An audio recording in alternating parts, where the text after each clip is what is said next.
there. Let's talk starting pitcher tiers up next on Fantasy Baseball Today in 5.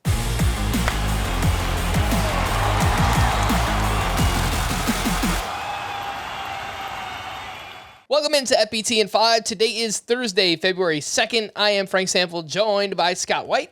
And let's take a look at the elite starting pitcher tier, which spans ADP 12 through 39, rounds 1 through 4 in a 12-team league. Justin Verlander, Max Scherzer, Corbin Burnes, Sandy Alcantara, Garrett Cole, Jacob deGrom, and Shane McClanahan.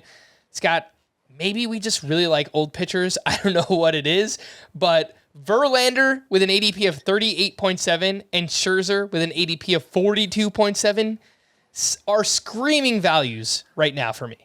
Well, the fact that I ranked them 1 and 2, I mean, it kind of makes me uncomfortable that I'm so far apart from the consensus there. But at the same time, I mean, particularly Verlander, reigning AL Cy Young winner, just led the majors in ERA and WHIP, obviously destined for the Hall of Fame.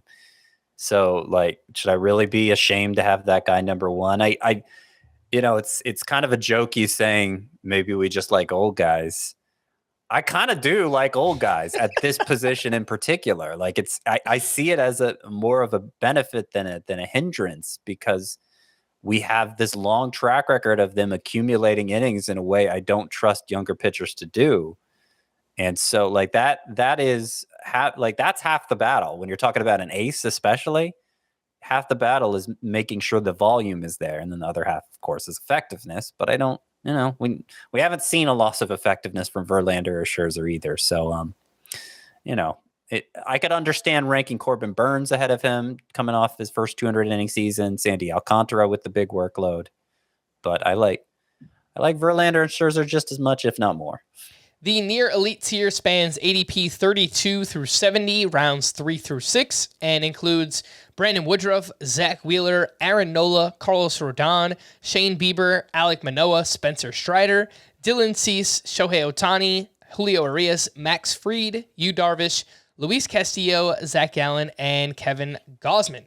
Scotty, for those watching us live on YouTube, you're rocking the Spencer Strider shirt. Are you actually okay with one of Rodon, Strider, or Dylan Cease as your SP1? Yeah, I'm fine with it. There's risk with all three. In Rodon and Strider's case, it's more durability risk. In Cease's case, I think the control lapses are the major concern there. But you could find something to nitpick with every pitcher in this tier.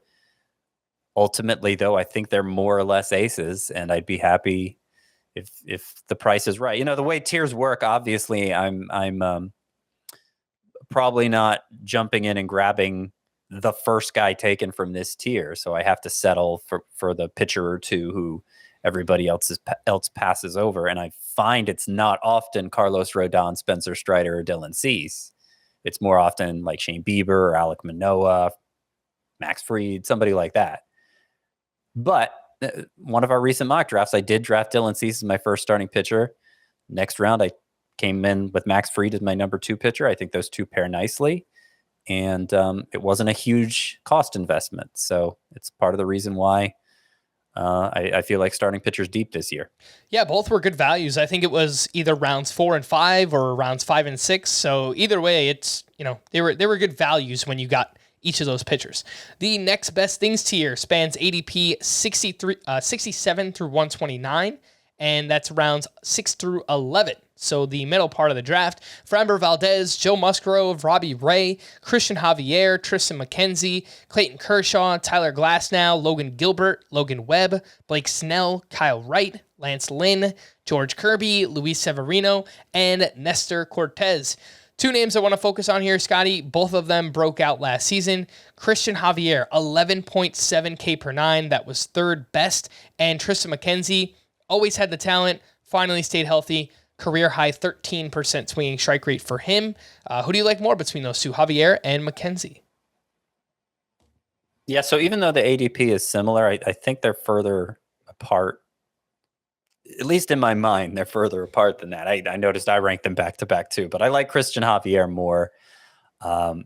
What they both have in common, Javier and McKenzie, is high fly ball rate, which would have scared me away during the juice ball era, but now fly balls pretty much they're more likely outs than they were before, and the danger of home runs is reduced. So you're talking about a very low batting average against for both of these guys. But it was particularly ridiculous in Javier's case, 169 batting average, lowest for any pitcher with 100 or more innings. He allowed a combined 6 hits in his final 4 starts, spanning 23 innings total. And you know, the bigger difference, even beyond that, is strikeout rate. Javier was over 11K per 9. Triston McKenzie, was he a little under a strikeout per inning or a little over a strikeout per inning? I think he was a little bit over. Okay, so right around 2K per 9 difference between the two, and that obviously is one. Like between the weak fly ball outs and all those strikeouts for Javier, there's just not a lot of room for hitters to do damage on him, and I think Triston McKenzie's a little more vulnerable. All right. For more extensive fantasy baseball coverage, listen to the Fantasy Baseball Today podcast on Spotify, Apple Podcasts, the Audacy app, or anywhere else podcasts are found. Thanks for listening to Fantasy Baseball Today in 5, and we'll be back again tomorrow. Bye-bye.